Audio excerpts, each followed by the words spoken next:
Bismillahirrahmanirrahim. Assalamu alaikum dear students. I am Tanveer Mayo, your teacher. Today I am going to discuss with you test number 20, tenses. It is about tenses and past tense, past and present both tenses. Dear students, पहले tenses का lecture हुआ. Tenses तो आप शुरू से पढ़ते आ रहे हैं. फिर लेक्चर के बाद हमने इससे पहले एक टेस्ट डिस्कस किया कल. ठीक है, आज हम फिर एक और टेस्ट डिस्कस कर रहे हैं. Lecture plus 2 test. ये जो स्टेप टेक्निक है, इसका मकसद है कि आपके जो कॉन्सेप्ट्स हैं वो इतने क्लियर हो जाएं. बार बार चीज की रेपिटेशन से का मकसद ही होता है क्लैरिटी ऑफ कॉन्सेप्ट्स. कॉन्सेप्ट्स इतने क्लियर हो जाएं कि जब आप एंटी टेस्ट में बैठें, जैसे ही एमसीक्यू आया और उसको आप as early as possible minimum time में आप उसके कॉन्सेप्ट को समझ जाएं. उसमें जो चीज आई है फौरन उसको एनालाइज करें, इससे आपका हाईएस्ट स्कोर हो. So entry test needs clarity of concepts.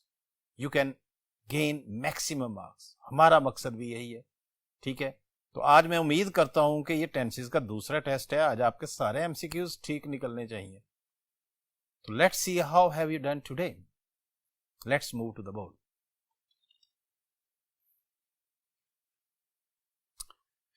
Yes, dear students, MCQ number 116. In each episode, Samurai Jack encounters many hazards, but he overcame them and continues on his quest to defeat Aku. जुमले को जब हम देखते हैं तो इसको हमने देखा है कि each, उसमें तो कोई प्रॉब्लम नहीं है. लेकिन encounters, एक जगह प्रेजेंट टेंस आया, many hazards, but he overcame, ये अब पास्ट टेंस आ गया. Then and continues, फिर आगे प्रेजेंट टेंस आ गया. to his guest to defeat भी प्रेजेंट इन मतलब इन्फिनिटिव टेंस समझा जाता है. ठीक है, तो जब हम इस तरह का जुमला हमें आता है, हमें मुसलसल एक से ज्यादा वर्ब्स आते हैं, तो हमने सीक्वेंस ऑफ टेंस को फॉलो करना होता है. अब मेन जुमला जो है वो प्रेजेंट, ईच एपिसोड जो है वो रूटीन को शो करता है, उसके हर एपिसोड में भी ये करता है. ठीक है, तो अब इसका मतलब है कि प्रेजेंट टेंस यूज होगा, इसमें पास्ट टेंस की गुंजाइश नहीं है. Let's come to the board. अब ये देखें, इसमें एनकाउंटर्स पहला प्रेजेंट टेंस है, यहां पे पास्ट टेंस आ गया, और वहां पे जो है ओवर केम, फिर दोबारा प्रेजेंट टेंस आ गया. ठीक है, तो जब प्रेजेंट और ये पास्ट प्रेजेंट, तो ये जो पास्ट है ये यहां पे सूट नहीं कर रहा. ठीक है, अब जरा देखें, अब जरा टेंस स्ट्रक्चर को देखें. Encounters, overcomes, continues. अब ये तीनों हमारे प्रेजेंट टेंस हो गए. इसको सीक्वेंस ऑफ टेंस भी कहते हैं, और इस तरह के जुमलों को पैरेलल स्ट्रक्चर के सेंटेंसेस भी कहते हैं कि सेम सेंटेंस होना चाहिए. ठीक है, ये देखें अब जरा, अब दोबारा देखें. Encounters, overcomes, continues. It is called sequence of tenses. तो इसीलिए डियर स्टूडेंट्स, जो इसमें सी ऑप्शन में ओवरकेम है, ये यहां पे ओवरकम्स होना चाहिए. So mistake is in option C. Next MCQ 117. I plowed this mountain with cattle the first time it had ever plowed. First time it had ever plowed. अब इस जुमले में देखें, I plowed, ये कौन सा टेंस है? पास्ट टेंस है. This mountain with the cattle the first time it had ever plowed. अब it जो है ये दोबारा फिर एक उस प्लेस के लिए मेंशन हो रहा है. तो यहां पे had plowed, प्लेस जो है वो सब्जेक्ट का फंक्शन अदा नहीं कर सकती. इसका मतलब ये है कि जुमला पैसिव वॉइस में है. और अब देखें जरा, इट हैड प्लोड, क्या प्लेस खुद प्लो कर सकती है? नो. तो इस यहां पे सब्जेक्ट होना, इसका मतलब ये है कि ये ऑब्जेक्ट है, फंक्शन कर रहा है. और यहां पे अगर हमने हैड से रखना है तो फिर यहां पे होने चाहिए था बीन. चलें, फिर तो ये ठीक हो जाता, पैसिव वॉइस बन जाता, इट हैड बीन प्लेड. लेकिन खाली हैड के साथ जो है ये बीन तो इसमें लगा ही नहीं, हैड प्लोड के हिसाब से गलत हो गया. तो हम इसे पास पैसिव वॉइस में लेके जाएंगे. इट या तो हैड बीन हो जाता. ठीक है, अब क्या होगा कि इट वाज प्लोड. ठीक है, थर्ड फॉर्म ऑफ वर्ब लगेगी, ये पास्ट पैसिव वॉइस बन जाएगा. ठीक है, जब यहां पे थर्ड फॉर्म मौजूद है, इसका मतलब है कि ये वाला जो टेंस है ये वो हेल्पिंग वर्ब होना चाहिए जो कि पैसिव वॉइस में यूज होते हैं. और आपको पता है हैड अकेला यूज नहीं होता, हैड बीन यूज होता है. was अकेला यूज हो सकता है, it was ever plowed. So dear students, in this sentence the mistake is in option D. वहां पे had की जगह was लग जाता तब भी ठीक है. ठीक है, नेक्स्ट वन 118.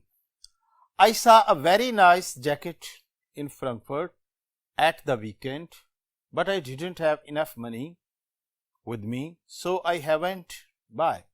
इस जुमले में देखें जी, सा कौन सा टेंस है? पास्ट.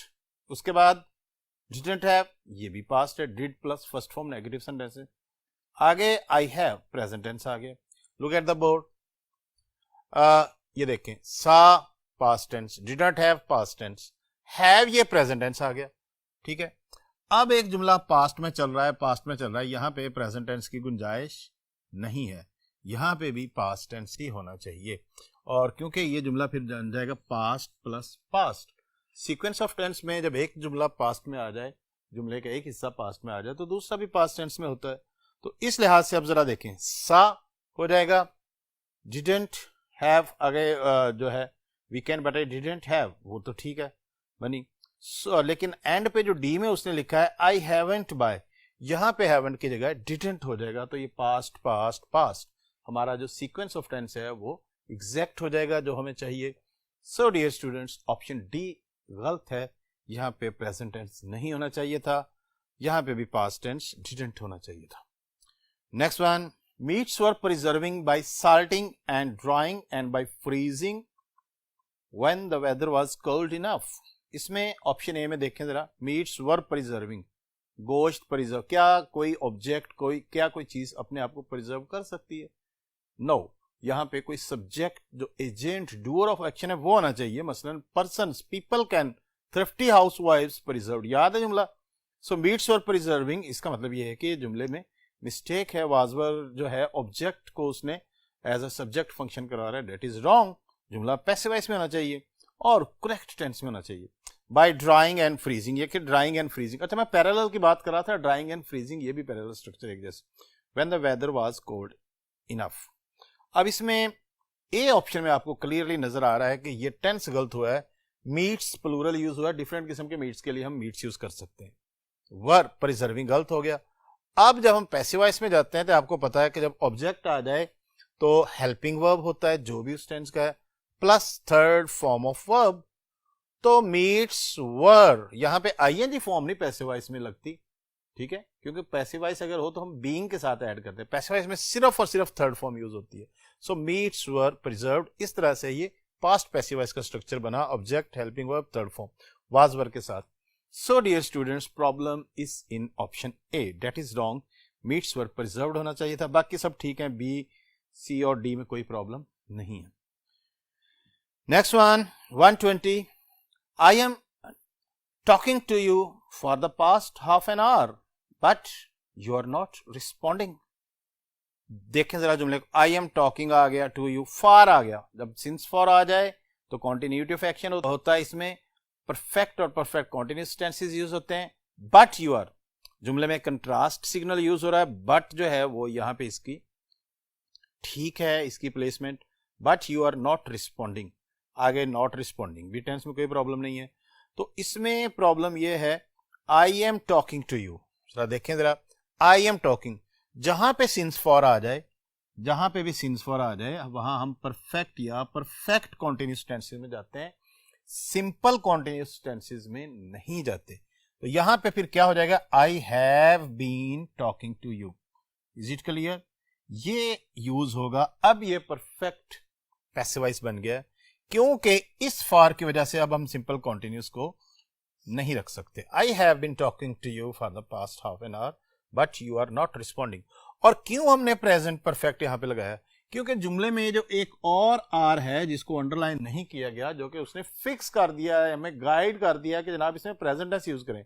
इस तरह का जो अगर वर्ब उसने अंडरलाइन नहीं किया होता, उसका मतलब ये होता है कि आपने जुमले के इस हिस्से को भी इसके अकॉर्डिंगली इसी टेंस के सीक्वेंस से मैच करना है.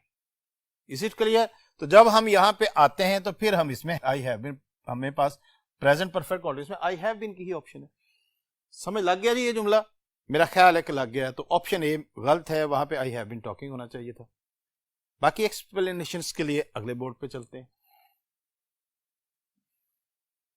जी dear student, MCQ number 121, the parent home I have offended usually comes around after a term of year and has told me that his son was right after all and he is thankful to me. इस sentence में parent single है, दो हो तो हम parents use करते हैं, बाज़ दफा अगर मदर फादर सिंगल हो तो हम parent use. whom I have offended, ठीक है। यूजुअली कम्स, यूजुअली की वजह से हमने प्रेजेंट टेंस यूज किया है, ठीक है। Usually comes round after term of and has told me. अब यहां पे देखें, जब यूजुअली लग गया यूजुअली कम्स एंड, तो ये टेंस भी यूजुअली के लिहाज से तो हैज टोल्ड प्रेजेंट परफेक्ट में नहीं होना चाहिए था। That is son was right and that he is thankful to me. तो इस सेंटेंस में जो मिस्टेक है वो सी पार्ट में है, हैज टोल्ड मी। क्या होना चाहिए? अब जरा जुमले को देखें जरा। The parent have whom I have offended usually comes. अब यूजुअली के साथ ये यूजुअली इसके साथ इसको भी क्वालिफाई कर रहा है, इसको भी क्वालिफाई कर रहा है। आपको पता है कि प्रेजेंट इंडेफिनिट टेंस में जो खास वर्ड हैं always, never, usually, often, rarely, seldom, ये यूज होते हैं। और तो ये भी प्रेजेंट होगा और ये भी प्रेजेंट होगा। इस तरह से इसका sequence of tense present plus present और पैरेलल भी हो जाएगा। Next one, MCQ number 122, By yesterday evening, I cleaned the whole downstairs to prepare the portion for guests. By जहां पे आ गया वहां पे हमने perfect tense यूज करना है, ठीक है। By yesterday evening, अब यहां पे हमने perfect tense यूज करना है। तो इसमें I cleaned जो B ऑप्शन है उसमें मिस्टेक है, यहां पे had cleaned होना चाहिए था, ठीक है। by मसलन by हम ऐसे he will have reached by now, अब तक वो पहुंच गया होगा, ठीक है। तो इस तरह से by जो है वो परफेक्ट सिग्नल, पास्ट या प्रेजेंट परफेक्ट दोनों में यूज हो सकता है, फ्यूचर परफेक्ट में भी यूज हो सकता है। So option B is right. बाकी सी में भी कोई प्रॉब्लम नहीं है, to prayer, to plus first form है, कोई इसमें इशू नहीं है। पोर्शन में भी कोई प्रॉब्लम नहीं है, बाय यस्टरडे में भी कोई प्रॉब्लम नहीं है। So dear students, option B is wrong, यहाँ पे हैड क्लीन्ड होना चाहिए था।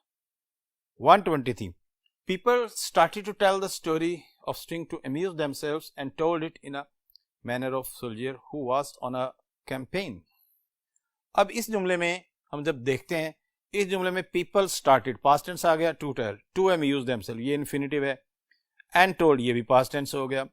हु वाज, अब ये जो हु वाज है यहाँ पे पास्ट टेंस की वजह से यहाँ पे टू डिफरेंट एक्शंस हैं, मतलब डिफरेंट एक्टिविटीज है। एक एक्शन इससे पहले, यानी कि जब वो बता रहा था उससे पहले वो कैंपेन पे जा चुका था, महाजिर जंग पे, इसलिए इसमें हम हैड बीन यूज करेंगे। समझ लग गया जी? टू डिफरेंट सिचुएशन है, वन अर्लियर कंप्लीटेड, तो इस लिहाज से ये इससे इस एक्टिविटी से जब वो यूज कर रहा था उससे पहले की एक्टिविटी थी, इसलिए इसको परफेक्टनेस में यूज करेंगे। और ऑप्शन डी गलत है, वहां पे वाज ऑन द कैंपेन की बजाय had been on a campaign. 124, while penicillin was been held. While वाले जुमले कल भी किए थे, बता दें कौन सा टेंस लगना है, ठीक है। वाइल आपको पता है कॉन्टिन्यूस टेंस की निशानी है। As a wonder drug, the name of its discover was hardly known outside the medical profession. जी, वाइल तो वाज बीन, अब यहां पे हमने देखना वाज बीन तो कॉन्टिन्यूस टेंस नहीं है, क्या ऑप्शन हो सकती है? Come to the board. While penicillin was, तो यहां पे हमें ये पता है कि यहां पे कॉन्टिन्यूस टेंस बनाने के been continuous, was being held होगा तो ये कॉन्टिन्यूस टेंस लगेगा। और बाकी आगे इसलिए लगा रहे हैं कि अगले जुमले में अगले हिस्से में भी वाज है, वाज बीइंग हेल्ड लग गया तो ये बन गया पास्ट कॉन्टिन्यूस पैसिव वॉइस। उसमें आपको पता है was were plus being plus third form लगाते हैं। इस वाइल की वजह से कॉन्टिन्यूस टेंस लगाया, पैसिव वॉइस लगाया, पैसिव वॉइस होने की वजह से बीइंग लगाया। इज इट क्लियर जी? इस वजह से जो हमारी ऑप्शन बी है उसमें मिस्टेक है, यहां पे was being। जी समझ लग रही है? आज मेरा ख्याल है आपके आंसर सारे ठीक निकल रहे हैं क्योंकि ये दोबारा द टेस्ट है। 125, the prime minister had announced that the taxes are to be increase. इस जुमले में आप देखें जरा, the prime minister had announced, a portion underlined है, दैट टैक्सेस आर को उसने अंडरलाइन नहीं किया, इसका मतलब है कि ये उसने फिक्स कर दिया, हमें एक गाइडलाइन दे दी कि ये प्रेजेंट टेंस है, बाकी सब इसके मुताबिक करना है। To increase from the beginning of the year. Sentence को देखें जरा। प्राइम मिनिस्टर हैज, अब यहां पे जब इस आर को हम यहां पे पहले हिस्से में हैड अनाउंस को प्रेजेंट में कन्वर्ट कर देंगे, जहां पे गलती है तो वहां पे क्या आ जाएगा, एज। अब जरा देखें, ये भी प्रेजेंट हो गया, ये भी प्रेजेंट हो गया, present plus present sequence of tense भी ठीक हो गया, पैरेलल हो गया। So dear students, option A में हैड की बजाय हैज होना चाहिए। 126, how long had you known your wife when you got married. लो जी, ये तो जरूरी होता है। नेक्स्ट वन, ऑप्शन बी देखें, how long did you know your wife when you got married. Option C, how long had you been known, had you been known, ये passive voice में चला गया, योर वाइफ, यहां पे been लगने की वजह से इस ऑप्शन को तो यही एलिमिनेट करते हैं। How long has you been, you के साथ हैज, कितनी बड़ी गलती, यही एलिमिनेट करते हैं। दो ऑप्शन रह गए हमारे पास। How long did you know when, एक तरफ जो है व्हेन के साथ आमतौर पे हम इसमें एक जरा देखें, ऑप्शन ए में how long had you known perfect tense है व्हेन यू, और बी में दोनों में पास्ट इंडेफिनिट टेंस है। अब जरा जुमले को देखें। व्हेन से हम दो किस्म के जुमलों को कंबाइन करते हैं। व्हेन से हम पास्ट इंडेफिनिट भी कंबाइन करते हैं। वो तब होता है ऐसी सूरत हाल में जब दोनों एक्शन सेम मतलब के साइमल्टेनियस एक्शन हो। ठीक है, when I open the door my pen fell. अब इसमें दोनों में पास्ट टेंस यूज हुआ है, लेकिन जब एक एक्शन उससे अर्लियर परफेक्ट हो चुका हो, फिर हम व्हेन में एक हिस्से को परफेक्ट में कन्वर्ट करते हैं। हाउ लॉन्ग यू, मसलन व्हेन यू, ये before when you got married, ये हिस्सा जो है बाद में हुआ है, पहले उन्होंने एक दूसरे को जाना है, तो इस हिस्से का how long had you known कर देंगे। तो हमारी जो राइट ऑप्शन है इसमें ए ऑप्शन हमारी राइट है जी। पता चला आज आसान है ना एमसीक्यूज, या आपके कॉन्सेप्ट क्लियर हो गए? मेरा ख्याल है कॉन्सेप्ट क्लियर हो गए। बाकी एमसीक्यूज करने के लिए अगले बोर्ड पे जाते हैं जी। Yes, dear students, MCQ number 127. For a while, he was stuck in traffic, but the jam dissolved instantly. इसमें number one for a while. For a while होता है थोड़ी देर के लिए। He was stuck, dissolved. जुमला देखें, for a while के बाद was stuck past, dissolved past plus past, हमें कोई गड़बड़ तो नहीं नजर आ रही, लेकिन बाकी ऑप्शंस को भी देखते हैं। ऑप्शन बी फार वाइल। अब फार वाइल में आ वाइल नहीं लगा, ये यहीं पे गलत हो गया, इसको एलिमिनेट कर देंगे, क्योंकि जो एग्जैक्ट जो फ्रेज है फार आ वाइल, थोड़ी देर के लिए। For a while he stuck, he stuck जो है यहाँ पे क्योंकि वो फंस गया था, तो यहाँ पे पैसिव वॉइस होना चाहिए था, इस वजह से इस ऑप्शन को एलिमिनेट कर देंगे। For a while he was sticking, लो जी चिमटा हुआ है for a while in the traffic but jam dissolve, यहाँ पे अगले हिस्से में डिसॉल्व आ गया। प्रेजेंट और पास्ट और ही वाज स्टिकिंग, काफी गलतियां हैं इस हिस्से में, डी को फॉरन एलिमिनेट कर देंगे। तो हमारे पास ऑप्शन ए बची है, for a while he was stuck. For a while he was stuck, passive voice का सही स्ट्रक्चर यूज हुआ है, वाज प्लस थर्ड फॉर्म, और द जैम डिसॉल्व्ड अगले हिस्से में past, past followed by past. Right option is option A. 128 at 4 p.m. next Saturday evening I was driving to my place। जी next और I was driving cancel कर दें, next के साथ was नहीं आ सकता। Option B at 4 p.m. last Sunday I had been driving। अब इसमें had been यूज हुआ है, इस टेंस में had been आपको पता है कि जब तक सिंस फॉर हो तब हम कॉन्टिन्यूटी ऑफ एक्शन हो तब यूज करते हैं, ऐसा कोई लफ्ज नहीं आया स्पोर्ट सिग्नल के जनाब। और फिक्स टाइम है एट 4 PM। एट 4 PM पे एक्टिविटी कंप्लीट हो गई है, इसलिए इसमें ये जो है परफेक्ट और कॉन्टिन्यूस टेंस यूज नहीं होगा, इस वजह से ये ऑप्शन रिजेक्ट हो गई। C option at 4 PM last Saturday evening I was driving to my parents house. हाँ जी, ये एग्जैक्ट टाइम बताया कि उस वक्त आप क्या एक्टिविटी कर रहे थे, इन कॉन्टिन्यूटी थी। तो ऑप्शन सी जो है वो राइट है। डी में क्या प्रॉब्लम है उसको भी देखते हैं। At 4 PM last Sunday evening I am driving, लो जी एक पास्ट इवेंट है, लास्ट का लफ्ज के साथ एम लगाना तो बिल्कुल ठीक नहीं है, इस वजह से हम इस ऑप्शन को रिजेक्ट कर देंगे। Right option is option C, उसमें लास्ट के साथ पास्ट टेंस सही यूज हुआ है और continuous भी सही यूज हुआ।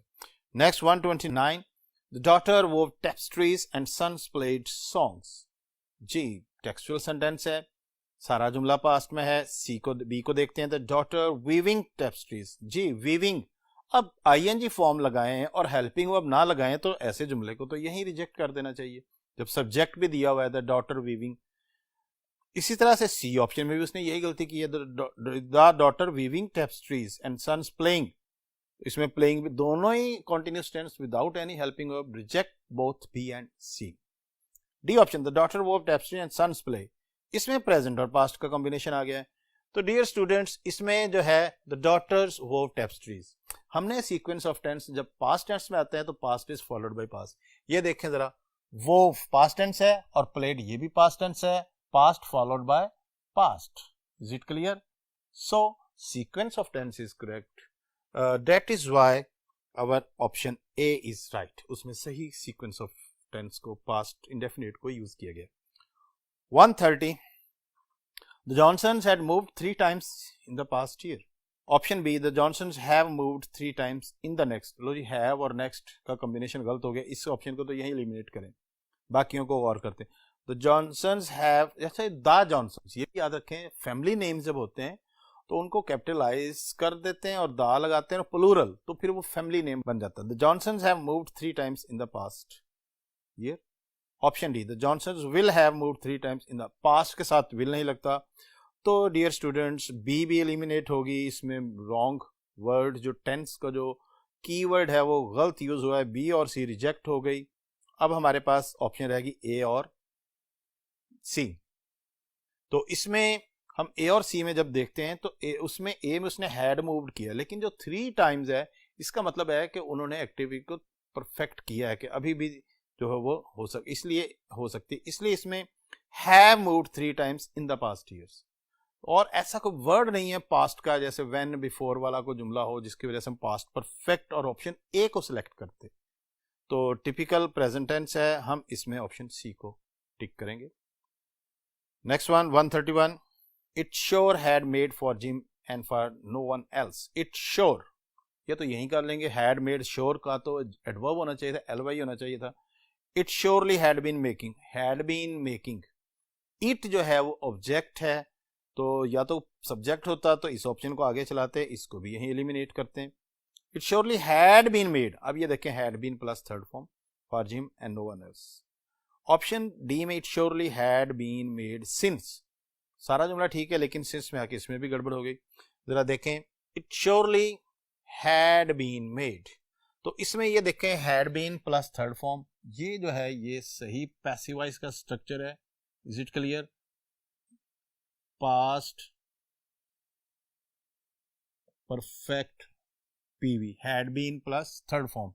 हैड मेड, क्योंकि इट जो है फंक्शनिंग एज ऑब्जेक्ट है यहाँ पे, इसकी वजह से हमने गलत किया है। हैड बीन मेकिंग तो काफी हो गया क्योंकि सिंस फॉर का इस्तेमाल नहीं है, तो इस वजह से हमारा जो आंसर है इसका सी ठीक है।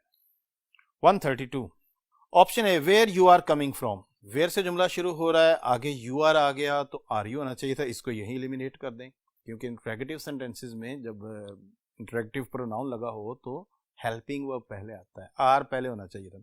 Where are you coming from, ये जुमला कुछ ठीक लग रहा है, with this wave of fragrance. C option, where are you coming from with this wave of fragrance, इसमें तो कोई फर्क नहीं लग रहा है आपको कुछ? जरा डी को चेक करते हैं।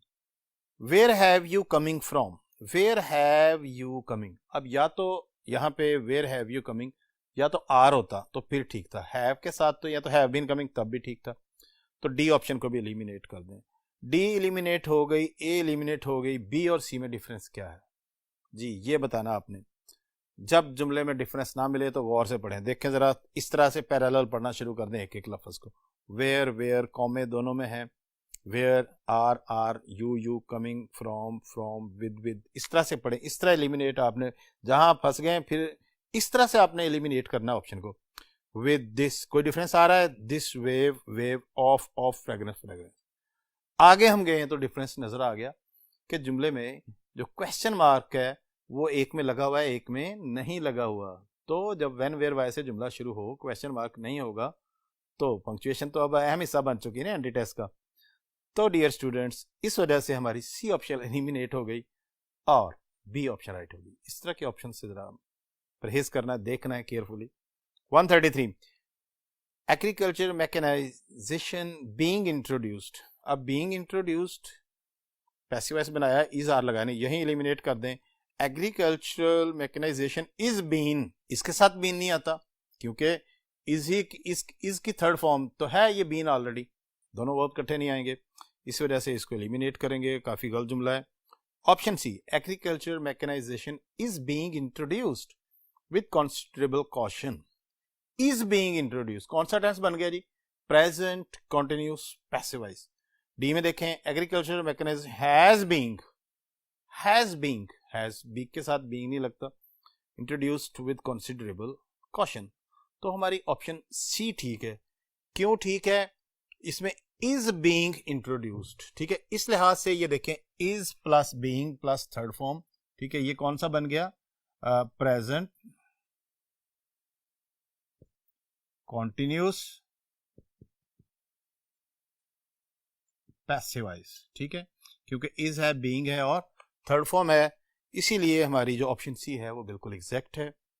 134, famine has been a problem since the beginning of time.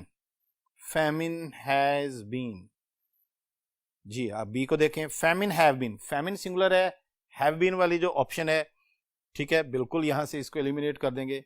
famine has being वाली ऑप्शन भी उड़ जाएगी क्योंकि इसका कोई कॉन्टिन्यूस सेंस नहीं है और कॉन्टिन्यूस में हैज बीइंग नहीं आता। famine has been a problem for, अब इसमें दो तीन चीजें आ रही हैं जुमले में। Number 1, singular subject, famine singular है, हैज लगना है। दूसरी बात, हैज बीन लगना है, ठीक है, कि ये प्रॉब्लम है। यहां से आगे अब हम जाते हैं तो आगे सिंस फॉर का भी उसने ट्विस्ट डाला हुआ है, और जब सिंस फॉर में आपको पता है पॉइंट ऑफ टाइम और पीरियड ऑफ टाइम, यहां पे जो है बिगनिंग जो है ये पॉइंट ऑफ टाइम है, ठीक है, जुमला तो पॉइंट ऑफ टाइम के लिए सिंस यूज करते हैं। अगर पीरियड ऑफ टाइम होता मसलन फॉर 2 years, फॉर 500 years, तो फिर हम यहाँ पे फॉर लगाते, लेकिन since point of time, since beginning, since his birth, ठीक है, सिंस मॉर्निंग, यहाँ पे सिंस लगना था। तो सारी चीजें चेक करने के बाद हमने सब्जेक्ट वर्ब एग्रीमेंट को भी देखा इस जुमले में, हमने टेंस को भी देखा, यूज ऑफ सिंस भी देखा, तो ऑप्शन ए हमारी बिल्कुल हर म्यार से पूरी उतरती है, ऑप्शन ए ठीक है। 135, a new hotel is built in the center of town. Option B, a new hotel is building, लो जी होटल खुद बिल्ड कर रहा है, यहीं पे एलिमिनेट कर रहे हैं, कंस्ट्रक्टर बिल्ड कर सकता है, होटल खुद से अपने आप को बिल्ड कर सकता है, so eliminate it right now. Option C, a new hotel is being built in the center of town. Option D, a new hotel built, यहाँ पे न्यू होटल, यहाँ पे भी होटल सब्जेक्ट है, तो ऑप्शन बी और डी को तो एलिमिनेट कर देंगे कि होटल को उसने सब्जेक्ट बनाया है, ठीक है, इस वजह से हमारी ये जो है इज बिल्ट, इज बिल्डिंग, ये वाली ऑप्शन एलिमिनेट हो गई, इज बिल्डिंग वाली और बिल्ट वाली ऑप्शन भी एलिमिनेट हो गई। अब हमारे पास ऑप्शन रहेगी जी is built in the centre of town और इज बीइंग बिल्ट। इन दोनों प्रेजेंट टेंस में किसको इज बिल्ट होता है कि जनाब जैसे कोई रूटीन में बनाया जा रहा हो, तो फिर तो हम कह सकते हैं, इसको तो हम रूटीन में तब यूज करते हैं जब कॉन्टिन्यूटी ऑफ एक्शन हो, रूटीन हो, कि जैसे आप कहते हैं ना कि मैच इज प्लेड डेली, तब हम इस तरह में present indefinite passive voice use करते हैं। तो इस वजह से हम इसको एलिमिनेट कर देंगे और अभी वो इसकी कंस्ट्रक्शन जारी है, ठीक है।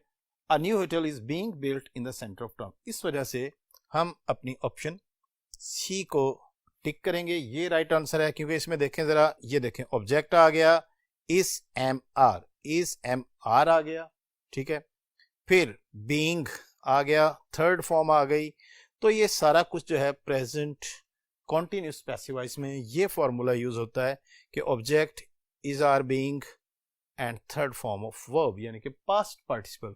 सो डियर स्टूडेंट्स, इस मेयार के मुताबिक हमारा ऑप्शन सी जो है वो बिल्कुल एक्यूरेट है, प्रेजेंट कॉन्टिन्यूस पैसिव वॉइस का टेंस है जी। टेस्ट मुकम्मल हो गया, अब आपने मुझे अपना स्कोर बताना है। आज आपके आ गए हैं पूरे मार्क्स, मुझे उम्मीद है आज आपके पूरे मार्क्स आए, क्योंकि यह हमारा दूसरा टेस्ट था टेंसेस का।